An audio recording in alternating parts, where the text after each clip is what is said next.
Welcome to the Genius Factory. Enjoy the video. You start by confirming prerequisites: your Bybit email, password, and the current Google Authenticator code. Once logged in, go straight to account security. Make sure your phone is with you. If you have backup codes or SMS authentication enabled, have them handy because you may need to prove identity.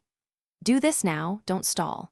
Enter your password when prompted, then choose the two-factor authentication section to begin the unlink process. This step opens the flow to remove Google Authenticator.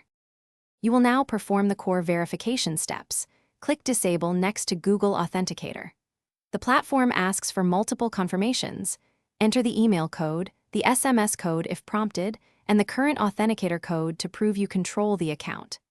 If you cannot provide the authenticator code because you lost your device, choose the account recovery option, follow the guided process, upload requested ID, and answer prompts. This is the critical phase. Accurate codes and clear ID speed up removal.